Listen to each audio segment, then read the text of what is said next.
So for those of you in the UK, I believe Boxing Day is, what, the day after our Christmas, right?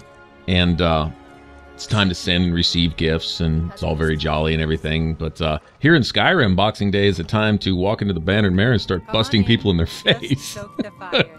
Start picking fights. We're here for a good cause, though. We need to end Carlotta's trouble with this creepy stalker bard right here, and then we need to get Uthgerd as a follower. So it's going to require a couple fist fights.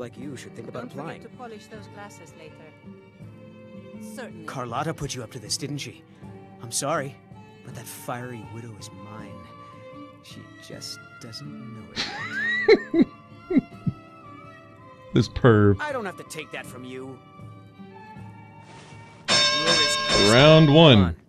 Let's see what you're made. All right, now the worst part about fighting here, and there's probably some other places like this, Skyrim too, is when you have a crowd around. A lot of times they'll try to jump in front of your punches, and as soon as they do, and you hit one of these bystanders that are not so innocent, because it's almost like they're trying to get hit, well, they all draw their weapons, including any guards that happen to be standing around, and next thing you know, you're insta-dead. It's almost like you attacked a chicken in Riverwood or something. It's all over. It's the community apocalypse for you, so I really have to avoid that. So if you see me doing a lot of juking and dodging around, I'm really more worried about the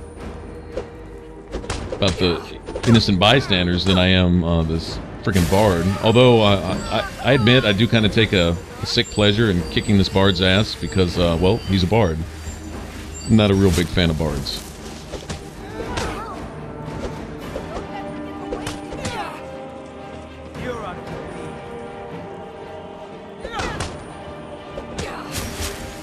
Good thing about this is I will be raising my restoration and my armor skill. Taking a few hits here, so that's a good thing. And anyway, this is a little prolonged.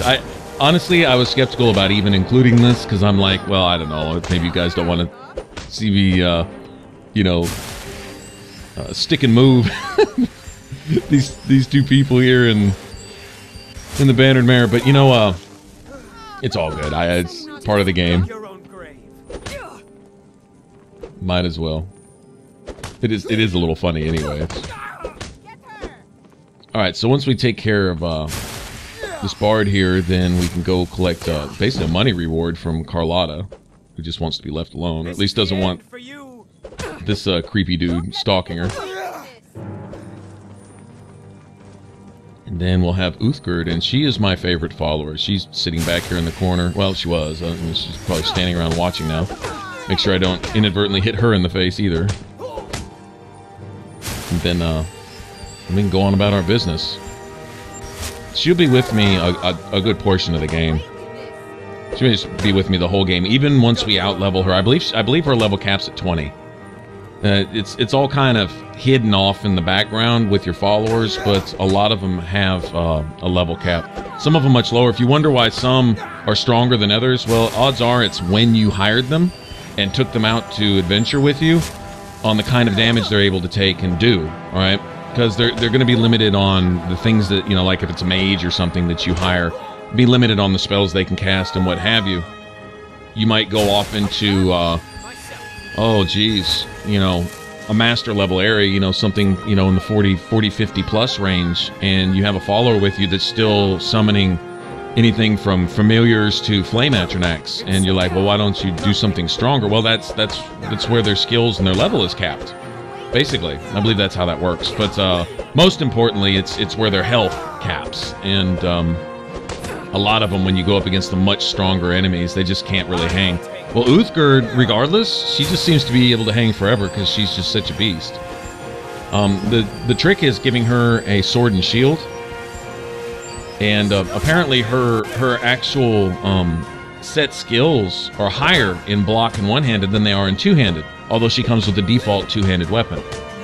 And she'll certainly use it, but when you give her a sword and a board and she starts shield bashing and keeping enemies staggered for you, and then especially if you give her the means to keep up a good stamina pool, you could go so far as to... armor is tricky with her, seeing as... I'm challenged in the game. Unless I can get an iron set upgraded enough to where it bypasses the plate, the steel plate that she's wearing right now, there's really not a whole lot I can do. It's the steel plate is pretty effective that she's got. It's a good set of armor. It's kind of it's a step above basic steel armor. It's basically right in there with, say, Dwarven, I guess, maybe even Ebony. It's pretty good stuff. I think it's one of the best looking armors in the game too, actually. I like it for my character when I play. Although, if I was doing this run with heavy armor, I'd be stuck on iron armor, you know. Which, it has its own rustic look. I mean, iron armor is the armor that the Dovahkiin's wearing in the advertising, you know, the cover art for the game. So he's wearing the iron armor and an iron helmet. So, actually, I'm not sure if he's wearing a complete set of iron. I think he is. I think it's a complete set of iron with the iron helmet. Of course, you can find that iron helmet at the very beginning, leaving Helgen. It's next to that cart right before you fight the bear. There's a free one sitting there. Of course, you can make one, too, right?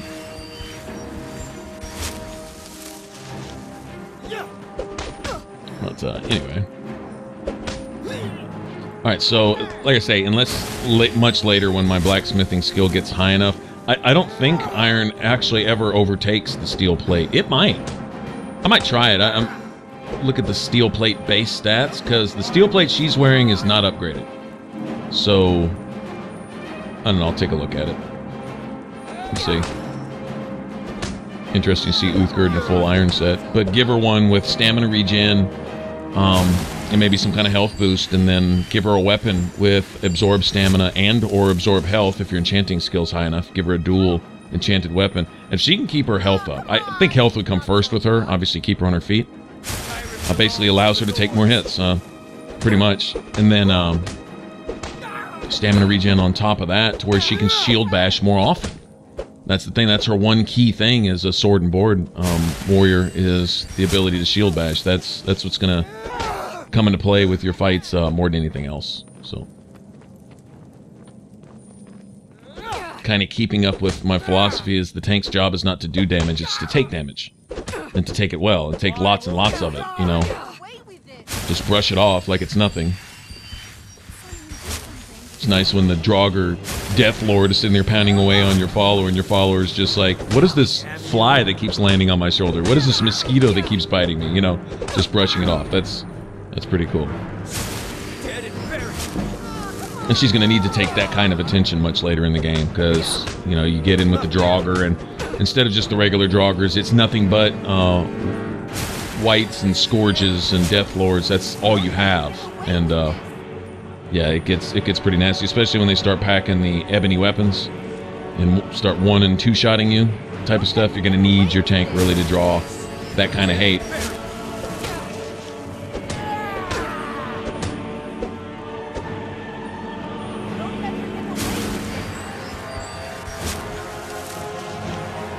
Like I said, this is great exercise for the whole armor skill and even restoration.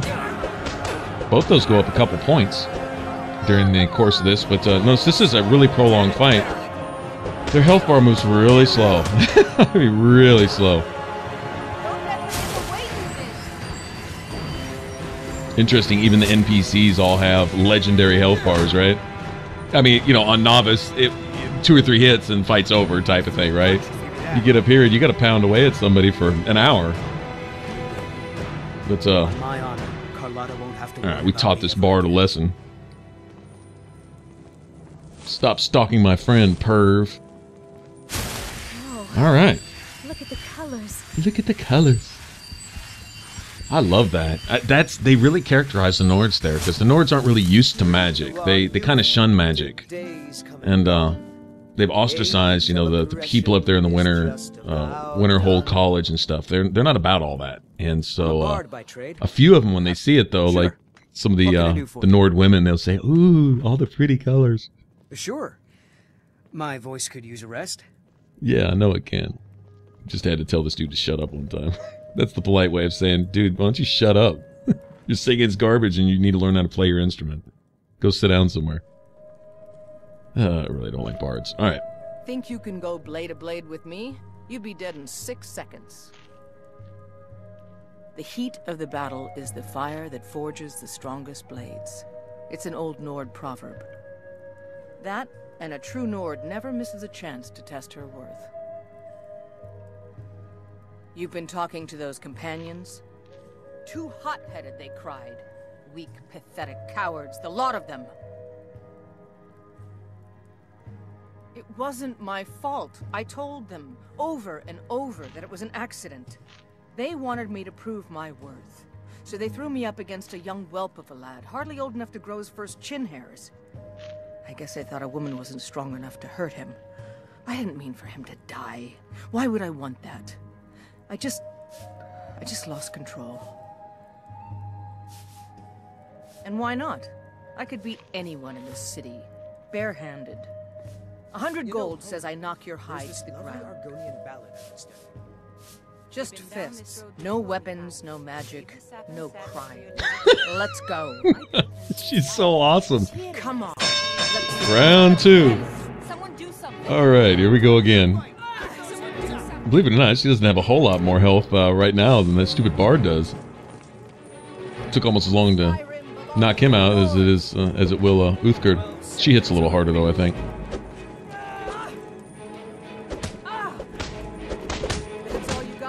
All right, so notice she tells you that all the companions are basically just worthless cowards. Like she's just standing up, looking down upon the unworthy carcasses of the companion, spitting on them. And you know what? She's in a sense right. Other than Ayala and maybe no, pretty much other than Ayala, they really are essentially a group of cowards. In a sense, they well, we'll see if we follow out their whole storyline. You'll see later on that they all tend to kind of peel off one by one and abandon the cause, you know, and they've all got an excuse. They've all got a reason to not fulfill their obligations and their duties, and pretty unrespectable. And so Uthgerd's kind of right, and she is better than a lot of them all put together.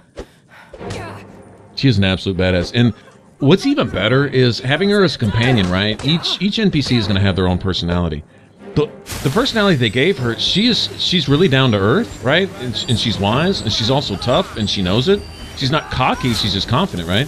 But she's cool.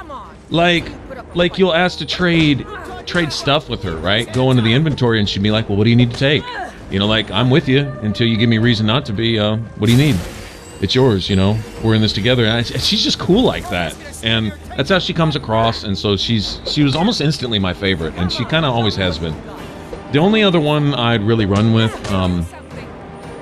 Ayala's all right. She's got her own thing going on, but she's a little distant, I guess. I don't mean to sit here and psychoanalyze all the NPCs here, but like I say, they give them a personality of sorts. The only other real one that I really just fell in love with, but it was more of a tragic thing, was Serana. And she is one of the best parts of the whole Dawnguard DLC, is just how they made her as a character. She's just badass in every way, right? She's very cool. The ultimate cool goth chick that, you know, well, that I would just love to have as a girlfriend, right? But the thing is as a cruel joke, they make one of the coolest NPCs ever, and what apparently seems like it might be a romance option isn't. You can't marry Serana, and I thought that was pretty messed up, actually. I really haven't forgiven Bethesda for that. Not letting me marry Serana. That bothers me. I don't know why they did that. It's because the more I think about it, it's like an intentional jab. Like, okay, well, what would the players want most? Now let's not let them have it, but we'll dangle it in front of their face, right? We'll put that carrot in front of their nose, but not ever quite let them have it. That's messed up. It's really messed up. And they never came back and patched it. There was a big enough outcry. I wasn't alone in this either. Having strong feelings for Serana and being felt like I was very let down by not being able to romance her. A lot of people felt that way, actually. Of the marriage options in the game, she would be right up there at the top. Uthgerd, she's like my best buddy type of thing. She's like someone who you know just will always have your back, and she does. She does. That's how she comes across. And like I say, should I ever change and run around with Serana, and of course it would just have to be, I don't know, what would you say, strictly platonic or whatever, or maybe she'll just be your eternal girlfriend or something. Never getting married, which is cool as far as that goes. Anyway, whatever. If I get Serana, then maybe we'll do the whole hearth fire thing and build a house real quick, and so I can let Uthgerd be the steward there.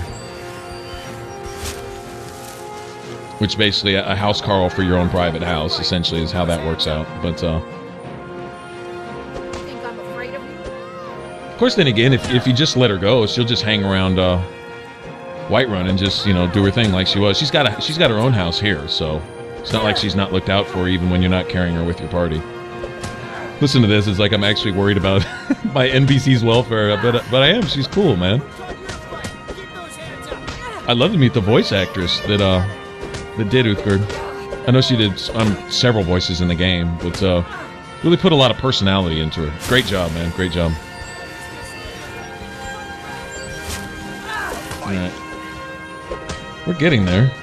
Slowly but surely.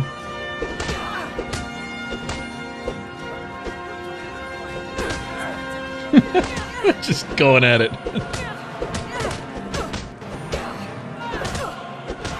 She will just stand toe-to-toe with anybody. And I'll run over here. Alright. Yeah, all these townspeople really just need to just stay out of the way. They just can't. Like I say, they're trolling me. Honestly, they're trying to get hit just so they have an excuse to get into the fight and draw their swords and kill me. Not cool, man. Not cool. Take that. I will destroy you.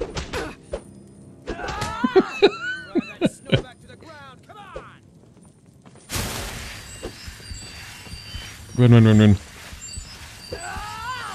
her. Kill her. Come on. Let's see you put up a fight. I think after this, might go equip ourselves a little bit. Want to get a little bit of enchanting done.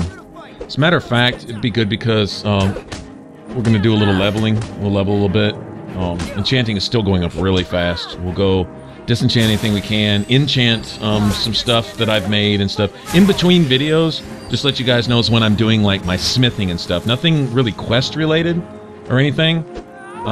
Just smithing daggers or whatever, using the materials that I found while we're out adventuring, any iron ore that I've mined, any rings and things that I picked up, silver ingots and stuff, turning those into jewelry, using any gems that I've got, taking that jewelry, whatever, up to the enchanting table, and doing that. Well, right now, a lot of that enchanting is going to involve leveling, and each enchanting point is going to move my actual level bar up quite a bit also. In fact, you could probably raise enchanting right now 3 or 4 times and get an entire character level out of it.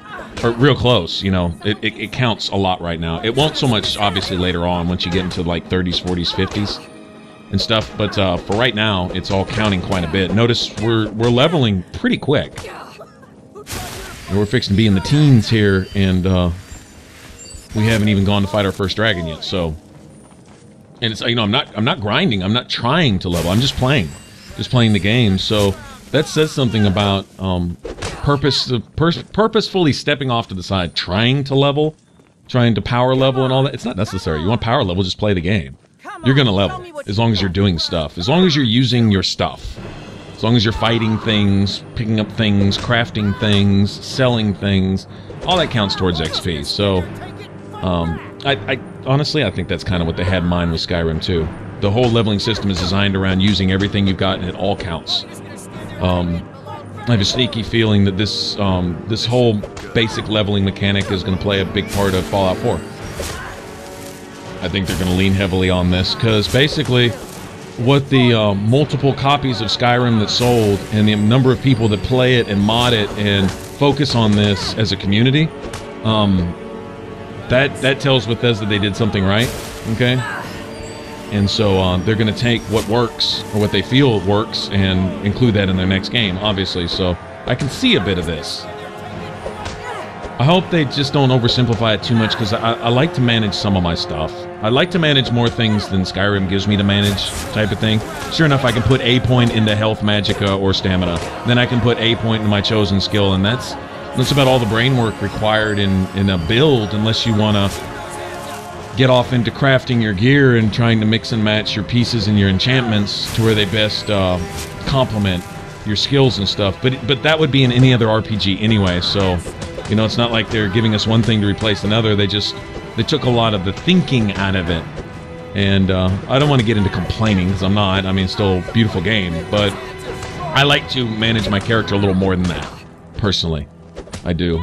I've heard rumors in Fallout 4 that they're going to go so far as to not even have skills that you allot anymore, that you'll set your special, and then you'll have perks. I can't believe them doing away with perks.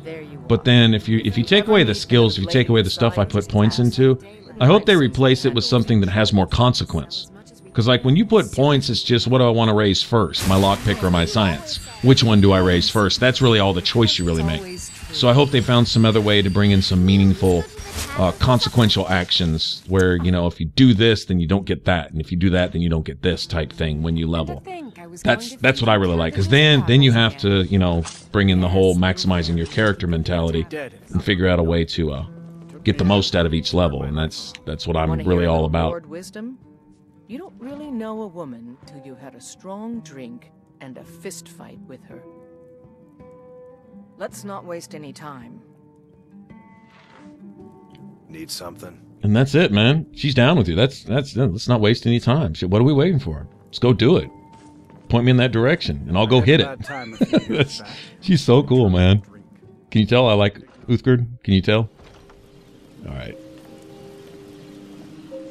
So, yeah, I'd like to do a little enchanting. I want to make some of this garbage stuff that I've made worth more money, more than anything else.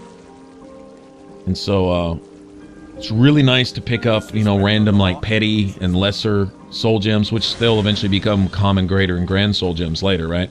But whatever you're dealing with, and then, you know, you make even more powerful stuff, get more credit towards your enchanting, and sell them for even more money later, which, you know, as you level up, you're going to want more money later on. Although I don't have a lot of use for money in Skyrim. Honestly, if I buy anything, it's early on soul gems.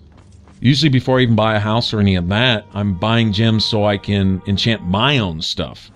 And the little random petty stuff, like a petty soul gem doesn't give you enough charges on a weapon at this level to make it even worth using. You know, you make a sword that's got 7 charges, or you hit somebody 7 times and your sword's empty. I mean, and then you have to keep spending gems to recharge it. I'd rather take those petty gems and make items of much more value than what they started as. Like a dagger that's only worth, I don't know, it'll say its value is 10 gold. You can sell it early on for like 4 or 5, maybe 6, right? You're only going to get a fraction of what it's worth, you know, when your speech skill is low and you haven't dumped any points in it, which I'll never dump points into that. Like I say, gold is never an issue. So you never see me spend points on things like lockpicking, speech, and stuff like that. Everything in my skill trees pretty much goes towards combat-related stuff or things to keep myself alive, like point or two here in restoration and things like that. Everything else is armor and bow and sword and whatever else I'm using. All right, but be that as it may, early on, you know, you're going to get, at least I'm going to get a lot less value on my stuff. But even so, I can take a dagger whose value is 10 and put just some garbage enchantment on it, and now it's worth 100 something. Okay, and then I may only still be able to sell it for 60 or 70, but that's better than 5 or 6. So I'm totally cool with that. If I can increase my gold intake by 10 times, then yeah, I'm totally down with that. So anyway, and like I said, see with the petty gem, I could sit there and put a charge on it, right? I can actually use that for myself for a minute, but it's like I say, it's going to be empty in no time. Doesn't matter. Just right now, it's getting some enchantment experience and getting a little bit of extra gold. Yeah, I think it's pretty much designed as when you're at the petty soul gem level to put a petty charge on your weapon if you want to get any use out of it whatsoever. So those of you that played Oblivion, you remember the first enchanted weapon you pick up, which would be like a fiery iron sword of embers or something, right? And it'd do 5 points of fire damage, and it would be empty in like 10 hits, you know? And that's what you have here. I mean, so this is kind of a little reminiscent of Oblivion right here. Is about all I'm able to make right now is something like that. Right? Yeah, see, we already leveled right there. It's a good thing I shared this with you guys. I want to share all of my levels, at least as much as I can. You know, if I'm leveling if I level while doing blacksmithing or something, it's in between videos, and basically all I wind up doing is just drop another point of damage into my swords or something like that. You know, I'm not going to start a whole video just for that. I'm not going to try to bore you guys with the with the tedium stuff. It's all about questing and adventuring What are here. you still doing here? So, you wish to master the arcane arts? Okay, and the good thing about rings and jewelry is you don't have to go anywhere here in Whiterun. This guy will buy those, and he also sells soul gems. And so when you start making some stuff that's really worth money, because he never really has a lot of gold. He's never had more than like 500 or 600 gold for me. Even later in the game, it seems like he's still pretty much broke most of the time, because he's selling all of his, sending all of his extra money to his Thalmor masters. I have a sneaky suspicion that he's allied with the Altmer in some sense. My own personal suspicion. But anyway, that maybe his interest in learning all about the dragons and where they're from and stuff isn't just to help out Whiterun, but maybe to send a little info back to his masters, maybe? Just a little thought? A little intrigue there? I don't know. Just my suspicion. But what I can do is when I make some really, really expensive rings, I can make those rings and sell them to Farengar and basically trade him for his stuff. So if he's got grand, greater, and common soul gems in his inventory, which he does even right now. So if I had the gold for it, I could buy a couple grand soul gems from him right now. And not too distant future, I'll probably do a little of that. I'll invest in a grand soul gem here and there as I really start to stack up some loot. Sell it all and take that money and buy a grand soul gem and just have it in my back pocket. So when I say, okay, now is the time where I've got an enchantment I want to put on a piece of gear that I know I'm going to have for a little while because I'm not going to be able to smith it anymore, right, for a while, then I can go ahead and settle on putting a grand soul gem enchantment on that piece of gear, whether it's armor or weapon or something like that, and I can run with that for a while. Because, you know, if I'm stuck with iron swords, it's going to be a while before I can upgrade it to the next level in blacksmithing. And seeing as I don't even have the arcane blacksmithing skill, once it's enchanted, I can't upgrade it anymore anyway, so I need to keep that in mind. So be kind of careful on when I spend my grand soul gems and decide, okay, I'm going to run with this enchantment for a while and be happy with that and go ahead and drop it in there. But anyway, that's all for later. For right now, I'm going to get out of here. And if you want to subscribe, click that button up top. And for this whole Let's Play, click that image there in the middle. And after this, we'll get on to Bleak Falls Barrow on the next one. All right, y'all take care. Bye-bye.